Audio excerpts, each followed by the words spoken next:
नमस्कार. जय जय गणेश देवा. आज आपण मार्गशीर्ष चतुर्थीची गोष्ट ऐकूया. काशीमधला राजा काशीराजा जो अजातशत्रू होता, पुण्यवान होता, सर्व शास्त्र संमत होता, धर्मपालकही होता. राजाला भेटायला एकदा नारद मुनी आले. त्याने मनोभावे पूजा केली आणि त्यांनी म्हटले की मुनीवर मला योगशांतीबद्दलचं ज्ञान द्यावं. तेव्हा नारद म्हणाले की हे ब्रह्मपद हे शांतियुक्त आहे आणि ब्रह्मणस्पतीचं रूप त्यांनी त्याला वर्णन केलं. तसंच चतुर्थीचं व्रत धारण करून धुंडी नावाच्या विनायकाची उपासना कर असेही त्यांनी सांगितले. काशीनगरामध्ये 56 विनायकांची मंदिरे आहेत. त्याबद्दलची माहिती आपण पुढे घेणार आहोत. हे काशीराजा, तू या धुंडी विनायकाची भक्ती करावी व मार्गशीर्ष शुक्ल चतुर्थीपासून प्रजाजनांसह चतुर्थी व्रताचं आचरण करावं. त्यावेळेला पुन्हा तुला धुंडी प्रत्यक्ष दर्शन देईल. आणि असे घडले की अन्य एक कथा या अध्यायातच अशी घडलेली आहे की एका वेश्येला या व्रताने मुक्ती लाभलेली आहे. आता ह्या कथा खूप छोट्या होत्या म्हणून आपण पुढचं पौष मासाचं वरदा चतुर्थीचं पण वर्णन ह्याच्यामध्ये ऐकूया.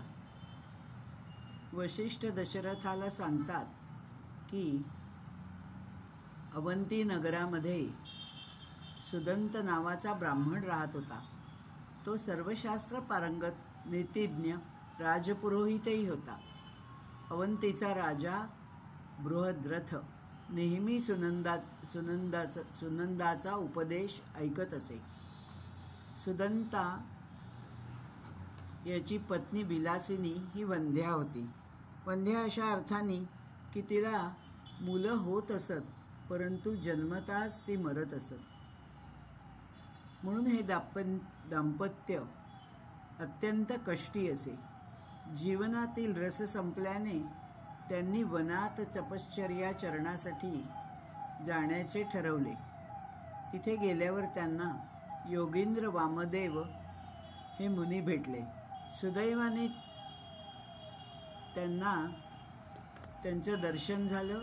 त्यांनी नमस्कार करून आपली व्यथा पण कथन केली. तेव्हा वामदेव म्हणाले, तू राजपुरोहित असलेल्या अवंतीचा राजा चतुर्थी व्रत करत नाही. तेव्हा वामदेव म्हणाले, मी स्वतःही योगविद्येत पारंगत असून मी शिवाला शरण गेलो तेव्हा योगशांतीप्रद केवळ गणेशच आहे असे त्याने मला सांगितले व त्यालाच तू भजावे. त्याने गाणपत्य होशील असेही सांगितले. तेव्हा त्यांनी गणेशस्तुती केली आणि वरदान दिले. वामदेव गाणपत्य झाले. त्यांचे चित्त शांत झाले. तेव्हा तूही राजा आणि प्रजाजनांसह चतुर्थीचे व्रत करावे. सुनंदाला पुत्ररत्नही त्यानंतर लाभले.